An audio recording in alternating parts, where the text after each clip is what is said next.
came to Italy, moved into Dickie's house. He just wouldn't go away. You like art, Tom? You're in the right place. You like art, Tom? Well, you're in the right place. Tom is one of those people who takes advantage of people.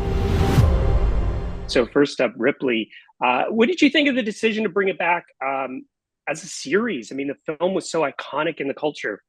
Yeah, I mean, I love this story, you know, I love these characters. And so I was really excited to, even just as a fan, I would have watched this show even if I wasn't in it, you know, I would have been excited for it and waiting for it. And I think to really get to spend 8 hours with these characters and do a real deeper dive that can only do when you have more time was very exciting to me. And being a part of it, when it came about, I said that I would do it before I spoke to Steve or before anything. I was like, if he wants me to do it, I'll do it. So I was just really excited to be a part of this version and this incarnation of such a beloved, well-loved story.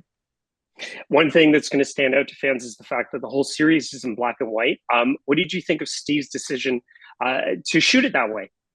I was loving it. I was like, I've never been in something that was in black and white. So it's something to like personally mark off a list, whatever phantom list I have in my mind of things I want to do.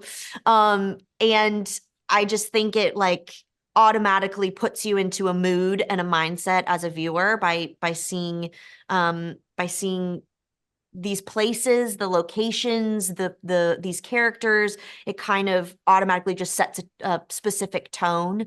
And the way that the color palette of like the wardrobe and the sets and the whole thing, like even if it had been in color, it almost would have still felt black and white because of the tones of it. And I think I can't even imagine it in not in black and white at this point, because it just feels so true to the experience that we had making it and the versions of these characters that we played. And Robert Elswit was the DP, which was so exciting to work with him, and just the way that it looks, I think, is so spectacular and puts you into a frame of mind that prepares you for, the 8 hours to come. Yeah, it's so rich and cool looking. You're playing Marge Sherwood, who's played in the original movie by Gwyneth Paltrow. Did you go back and look at her performance? And are there other Gwyneth Paltrow movies that you think you'd like to maybe take on?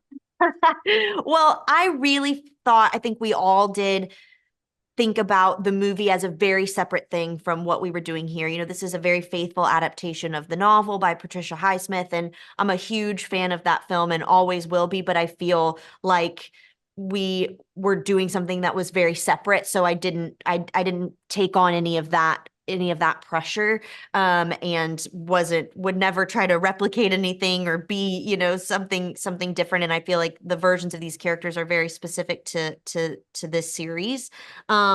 So, and no, I'm not thinking about taking on any of Gwyneth's past roles. I will leave that to her for sure. No, I thought about it as something very different.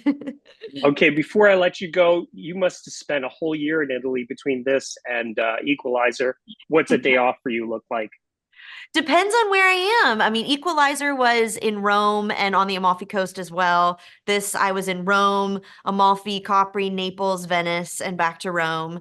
But if I pick Rome, because we spent the most time in Rome, a day is just walking. I walked more than I had ever walked in my whole life. I just would walk along the water in Rome and just walk as fast as long as I possibly could, and then stop at my favorite restaurant in Trastevere and have my pasta and my glass of wine and walk home. And that's just what I would do. And it's so spectacularly beautiful. And I also couldn't stop buying things. I just shopped. I just bought things I was like, yep, take that. Yep, I'll have that. Like, it's just the way the way everything looks in the stores and I was just like, well, I have to have it. I gotta have it. So I shopped and shopped and shopped, and walked and walked and walked and ate and ate and ate.